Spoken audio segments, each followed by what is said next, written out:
Go. Going? Okay. So I will be performing scene 10 from The Elephant Man. When the illusion ends, he must kill himself. He's making sketches of a model for St. Philip's Church. He wants somebody to make a model, you see. John, my boy, this is Mrs. Kendall. She would very much like to make your acquaintance. Good morning, Mr. Merrick. I will see to a few matters. I will be back soon. I planned so many things to say. I forget them.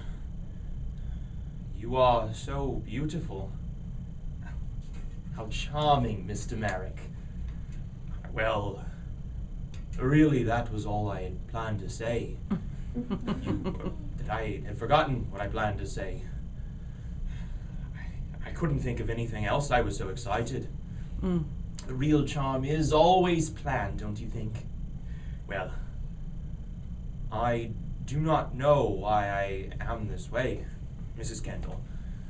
My mother was so beautiful. She was knocked down by an elephant in a circus when she was pregnant. Something must have happened, don't you think? It's very well may have. It may well have.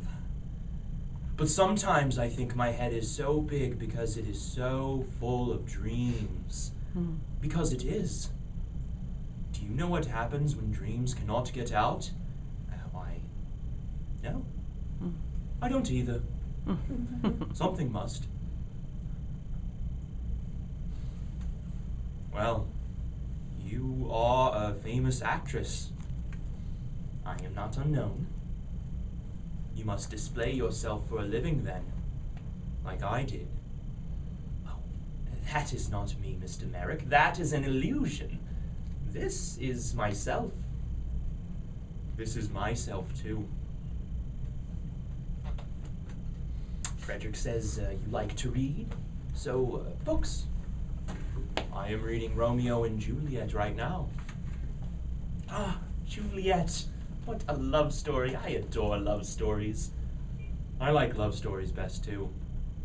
If I had been Romeo, guess what? What? I would not have held the mirror to her breath.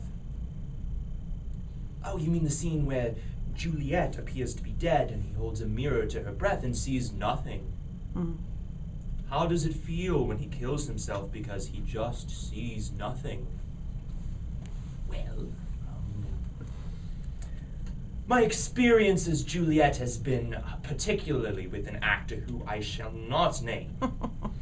That when I'm laying there dead, and he is lamenting excessively, and I get to thinking, if this slab of ham does not part from that ham hock of his life toot sweet, I am going to scream, pop off the tomb, and plunge a dagger into his scene-stealing heart. Romeo's so undependable. Because he does not care for Juliet. Not care. Does he take her pulse? Does he get a doctor? Does he make sure? No. He kills himself. The illusion fools him because he does not care for her. He only cares about himself. If I had been Romeo, we would have got away. But then there would have not been a play, Mr. Merrick. If he did not love her, why should there have been a play? Looking in a mirror and seeing nothing. That is not love.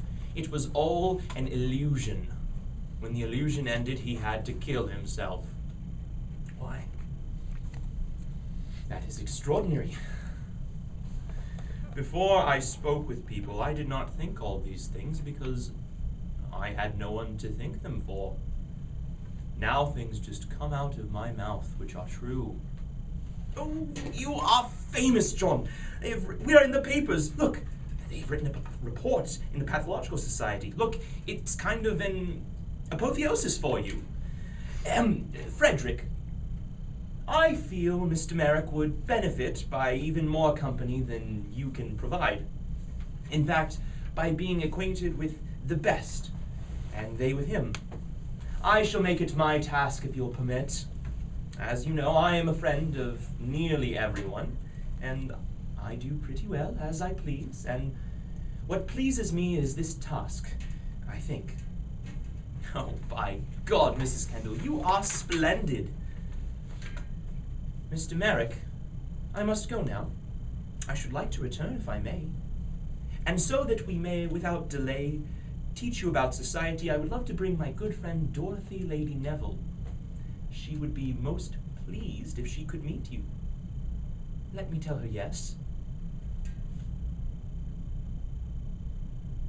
Then until next time, I'm sure your church model will surprise us all. It has been a very great pleasure to have met your acquaintance, Mr. Merrick. John, your hand. She wishes to shake your hand.